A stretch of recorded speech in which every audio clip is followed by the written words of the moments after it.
Chandigarh cyber crime ने 2 ठगों को पकड़ा है जो विदेश भेजने के नाम पर करोड़ों रुपए बच्चों से ठगते थे। चंडीगढ़ पुलिस ने कहा है कि जो पेरेंट्स अपने बच्चों को विदेश भेजना चाहते हैं, पहले इन्वेस्टिगेशन करें, जो ये इमिग्रेशन ऑफिस चला रहे हैं ये सही है या नहीं है, क्योंकि जो आज व्यक्ति पकड़े गए हैं ये इनसे मोबाइल, लैपटॉप बरामद किया गया है और करोड़ों रुपए इनके अकाउंट में है जो बेट में लगाते थे, जुए में लगाते थे। चंडीगढ़ पुलिस ने फिलहाल 2 व्यक्ति को पकड़ लिया और इन्वेस्टिगेशन जारी है। कैमरामैन अमर सिंह के साथ गुरमिंदर सिंह, MH1 न्यूज़, चंडीगढ़। राकेश टिकैत करनाल के करन लेक स्थित राकेश टिकैत ने पहुंचकर किसानों से मुलाकात की और वहां से बड़ी संख्या में शाहबाद के लिए किसान नेता राकेश टिकैत रवाना हो गए। कल किसानों द्वारा जब कुरुक्षेत्र के शाहबाद का नेशनल हाईवे जाम किया गया, कई घंटों तक जो है किसानों ने जाम करके रखा था। पुलिस के कई बार जो है आह्वान करने के बाद भी किसानों द्वारा नेशनल हाईवे को नहीं खोला गया, जिसके बाद कल देर शाम जो है पुलिस ने किसानों पर बल प्रयोग किया। किसान जो है पिछले लंबे समय से सूरजमुखी पर जो है MSP का जो है भाव की मांग करते हुए नज़र आ रहे थे, जिसको लेके जो है कल किसानों पर शाहबाद में जो है पुलिस द्वारा बल प्रयोग किया गया। कई किसान जो है जानकारी के अनुसार घायल हो गए, जिसको लेकर आज किसान नेता राकेश टिकैत करनाल में पहुंचे थे। करनाल में पहुंचने के बाद किसान नेता एक बड़े काफिले के साथ शाहबाद में रवाना हुए और वहां पर किसान नेता राकेश टिकैत ने किसानों से मुलाकात की और राकेश टिकैत का यही कहना था कि आगे की रणनीति फ़िलहाल शाहबाद में ही जाकर बनाई जाएगी और कहीं ना कहीं जो पुलिस द्वारा कल बल प्रयोग किया गया उसकी भी जो है राकेश टिकैत ने निंदा की। करनाल से MH1 न्यूज़ के लिए कमल। केंद्रीय राज्य मंत्री कृष्णपाल गुर्जर ने आज फरीदाबाद के भगोला वासियों को बड़ी सौगात दी। दरअसल आपको बता दें, भगोला पर काफी पिछले लंबे समय से जो है कोई कट नहीं था। लोगों को रोड पार करने में काफी दिक्कतें आती थी, जिसकी कहीं ना कहीं मांग जो है वो भगोला गांव के लोग जो है वो पिछले काफी लंबे समय से उठा रहे थे, जिसको आज पूरा करते हुए करीब 25 करोड़ की लागत से वहां पर जो है वो कहीं ना कहीं फ्लाईओवर बनाने के लिए खुद जो है केंद्रीय राज्य मंत्री कृष्णपाल गुर्जर ने नारियल फोड़कर शुभारंभ किया है। इस मौके पर केंद्रीय राज्य मंत्री कृष्णपाल गुर्जर ने विकास तीर्थ यात्रा भी जो है वो निकाली, जिस पर जो है कैल गांव से लेकर के गांव मिड़कोला तक जो है वो कहीं ना कहीं दिल्ली मुंबई बड़ौदा हाईवे का जो है वो निरीक्षण किया है। वहीं केंद्रीय राज्य मंत्री कृष्णपाल गुर्जर ने बताया कि भारतीय जनता पार्टी के 9 साल पूरे हो गए और भारतीय जनता पार्टी ने पिछले 9 सालों में सरकार ने लगातार आम जन के लिए बहुत सारे काम किए हैं, बहुत सारी जो है योजनाएं आम जन तक पहुंचाई हैं और आने वाले समय में भी जो है कहीं ना कहीं भारतीय जनता पार्टी के प्रति कहीं ना कहीं लोगों की जो है वो कहीं ना कहीं रुख नजर आ रहा है। वहीं केंद्रीय राज्य मंत्री कृष्णपाल गुर्जर ने कहा कि जिस तरीके से 10 साल तक देश के प्रधानमंत्री नरेंद्र मोदी रहे हैं, आने वाले समय में भी कहीं ना कहीं देश के प्रधानमंत्री नरेंद्र मोदी ही रहेंगे, क्योंकि अब तक जो है करीब 10 सालों में देश जो है वो कहीं ना कहीं भारत में ही नहीं बल्कि विदेशों में भी भारत का जो है वो परचम लहराने का काम जो हुआ है वो कहीं ना कहीं मोदी के नेतृत्व में हुआ है। तो ऐसे में कहीं ना कहीं जनता की अभी भी जो है कहीं ना कहीं मंशा मोदी को आगे भी प्रधानमंत्री बनाने की साफ है। फरीदाबाद से MH1 प्राइम के लिए मुकेश राजपूत। मोदी सरकार ने हुड्डा सिटी मेट्रो स्टेशन से आगे पुराने शहर की तरफ मेट्रो स्टेशन के विस्तारण को मंजूरी दे दी है। 5400 करोड़ के इस प्रोजेक्ट में 27 मेट्रो स्टेशन बनाए जाएंगे। इसको बनाने का काम 4 साल में पूरा होगा, ऐसा दावा मोदी सरकार के द्वारा किया जा रहा है। दरअसल 2014 में भी इस तरह के दावे मोदी सरकार के द्वारा किए गए थे, मनोहर सरकार के द्वारा किए गए थे कि 2017 तक ये मेट्रो का विस्तारण किया जाएगा, लेकिन 2019 के चुनाव में भी इस तरह के दावे किए गए कि 2023 तक पुराने शहर को मेट्रो से जोड़ दिया जाएगा, मेट्रो जैसी बेहतरीन सुविधा से जोड़ दिया जाएगा। गुरुग्राम जिला उपायुक्त की माने तो मेट्रो के पुराने शहर में आने से ट्रांसपोर्टेशन की व्यवस्था तो बेहतरीन होगी, साथ में विकास की रफ्तार को भी तेज किया जा सकेगा।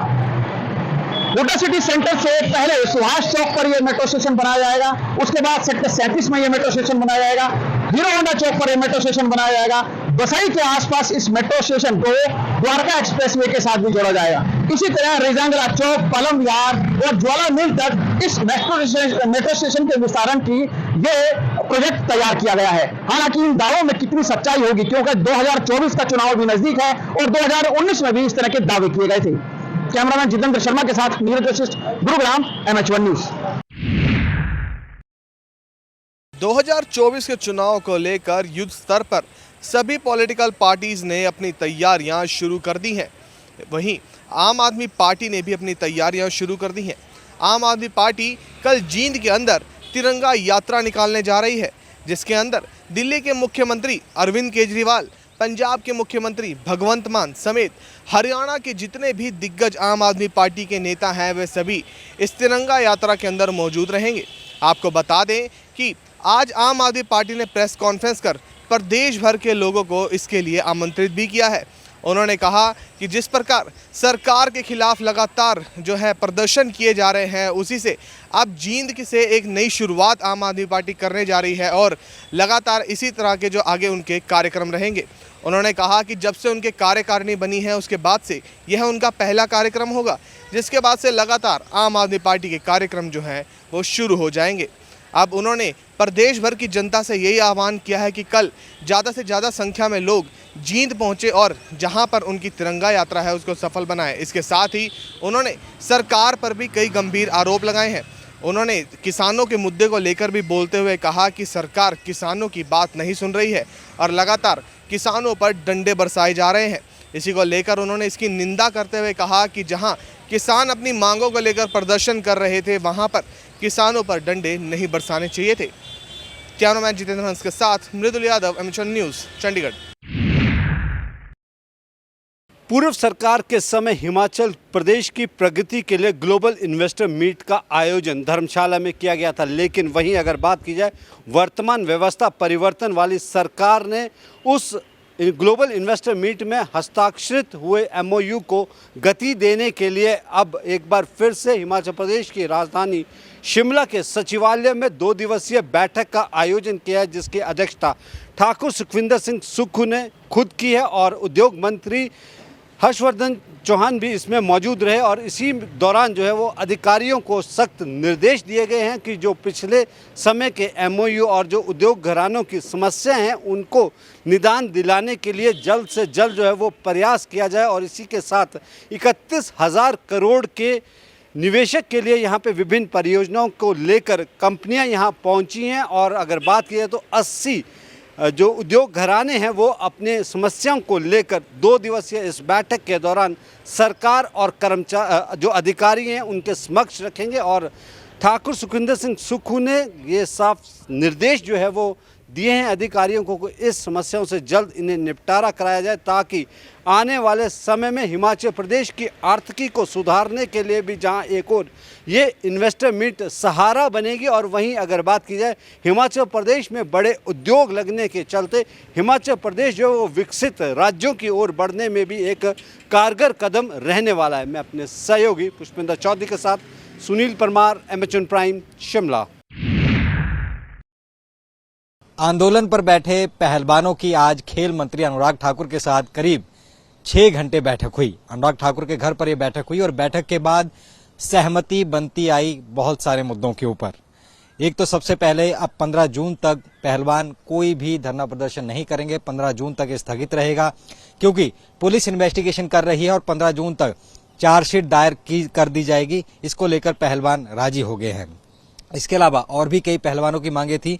इसको लेकर है कि आगे चुनाव इसमें करवाए जाएं, आयोग की कमेटी के आधार पर 2 कोच उसमें रखे जाएं, वर्ल्ड फेडरेशन की चीफ महिला बनाई जाए और निवर्तमान जो अध्यक्ष बृजभूषण से और उनसे संबंधित लोग इस कमेटी में ना आए और रेसलिंग फेडरेशन का चुनाव सबकी रायशुमारी से, खिलाड़ियों की रायशुमारी से अच्छे ढंग से हो और ये 20 जून तक ये फेडरेशन का चुनाव करा दिया जाए। ये कुछ मांगे थी जिन पर दोनों तरफ से सहमति बन गई है और साथ ही खिलाड़ियों पर जो केस दर्ज हुए थे, कोचेस पर दर्ज हुए थे, वो वापस किए जाएं। तो इन पर सरकार भी मान गई है, खिलाड़ी भी इससे सकारात्मक नजर आए। तो सौहार्दपूर्ण वातावरण में बैठक हुई। अनुराग ठाकुर ने आकर के प्रेस कॉन्फ्रेंस की और कहा कि सकारात्मक तरीके से बातचीत हुई है और अब ये पूरे मसले को सुलझा लिया जाएगा। 15 तारीख तक ये पुलिस चार्जशीट दायर करेगी, तब तक खिलाड़ियों का धरना प्रदर्शन नहीं होगा। इसके अलावा जो बाकी मांगे हैं खिलाड़ियों की, वो भी दोनों की म्यूचुअल कंसेंट से मान ली गई हैं। तो अब फिलहाल ये धरना प्रदर्शन, खिलाड़ियों का आंदोलन स्थगित हो गया है। अब उसके बाद जब पुलिस चार्जशीट दायर करेगी, उसके बाद देखना होगा कि खिलाड़ियों का क्या रुख रहता है। हालांकि अब आगे कोई मीटिंग होगी नहीं होगी इसके बारे में नहीं कहा गया है। दिल्ली से कैमरामैन आदित्य के साथ नितिन दीवान, MS1 न्यूज।